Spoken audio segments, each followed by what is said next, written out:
Now, ABC 2 News at 5. An off-duty Baltimore City police officer thought the hard part of his day was over. But little did he know it was just about to begin. Good evening, I'm Mary Beth Marsden. This afternoon's ordeal in Northeast Baltimore ended here on White Avenue with the off-duty officer shooting down a suspect. ABC 2 News' Terry Owens explains what triggered the shooting.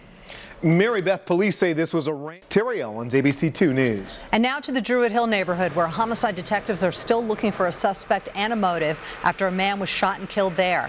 It happened around midnight at the corner of Pressman and Edding Streets. Officers found a man who was shot multiple times lying in the street right next to St. Catherine's Church. The church itself has been instrumental in trying to fight crime, as have other activists in the area. Baltimore police have identified the man whose body was found floating near the Domino's Sugar Factory in the Inner Harbor on Friday. Police say 60-year-old Richard Veal was reported missing after he had been drinking with friends Thursday night near the Harbor View Tower. Officials say the police marine unit found Veal's body Friday afternoon near Hull Street.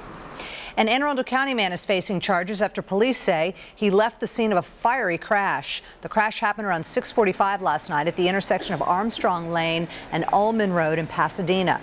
Police say James Keaty III ran a stop sign and collided with another driver at the intersection. Now, it was determined that the operator of the vehicle actually fled the scene on foot, and the Chevy Silverado became fully engulfed at one point.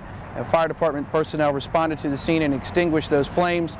Our officers immediately responded, began searching for the operator of the vehicle, located him about 45 minutes later in the vicinity of his home, and he was subsequently arrested.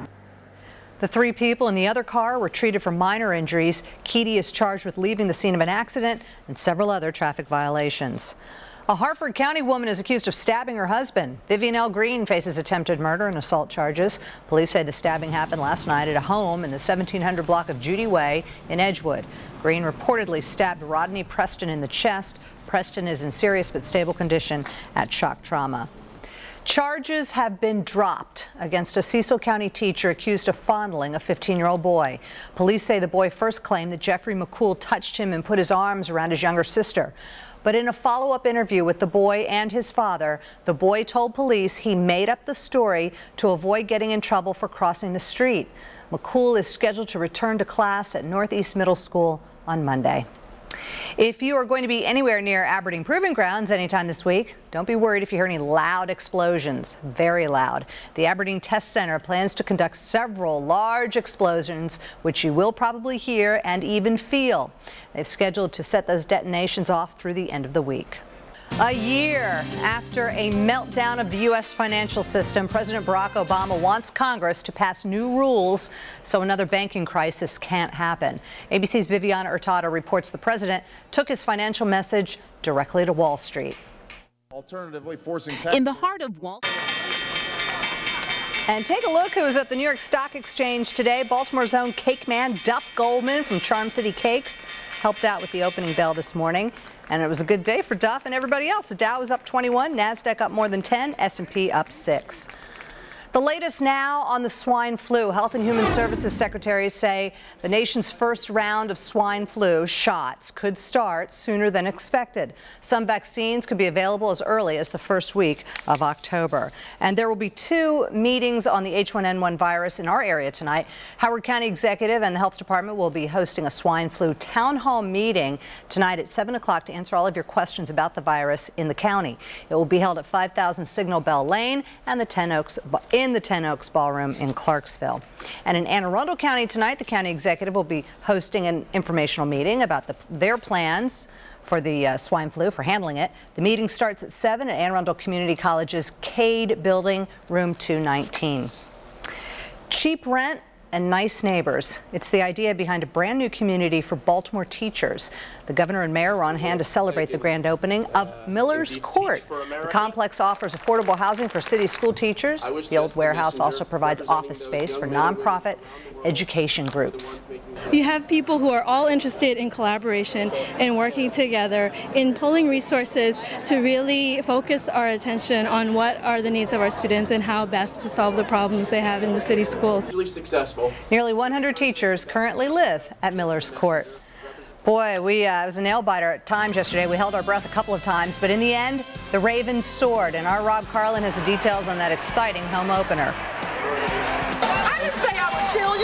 serious? Okay, but this could have been the sports story of the weekend. Drama on the tennis court. How much money will Serena Williams have to pay for that little meltdown?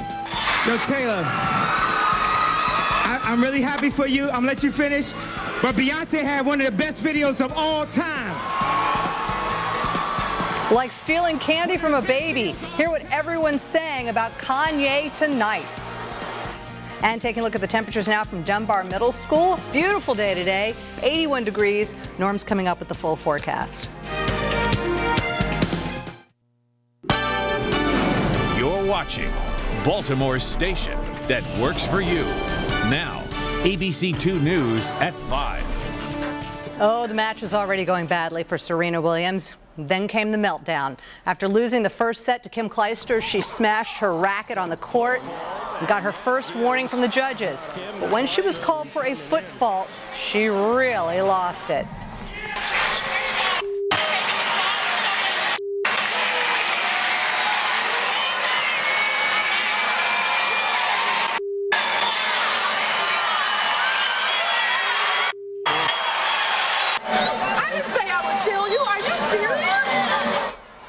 Tournament officials ruled it unsportsmanlike conduct.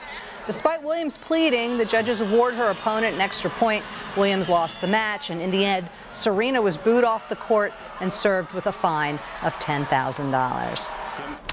Well, this was certainly a lot closer than we expected, but the Ravens found a way to win their opening game yesterday at M&T Bank Stadium. It was a beautiful day. Rob Carlin joins us now with a look back at Sunday's narrow escape.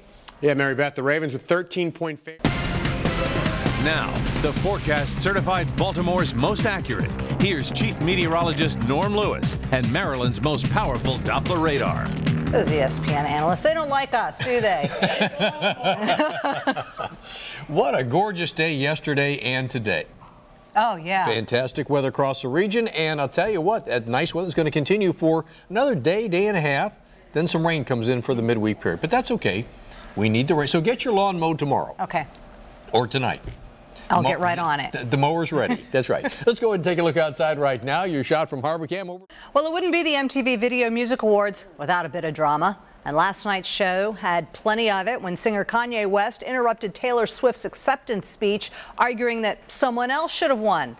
ABC's Carla Wall has more on the talk of the music world. Carla Wall, ABC News, Los Angeles. Now we'd like a little bit of your 2 cents. What do you think after watching Kanye West steal Taylor Swift's spotlight last night? We know you have an opinion on this one. If you'd like to see the video again, it's all on abc2news.com on the right-hand side of our homepage. The FAA has an investigation on their hands tonight after neighbors in Detroit say a chunk of ice fell from a plane into a home. Chaos inside this convenience store when cattle start running through the aisles. Who finally rounded them up?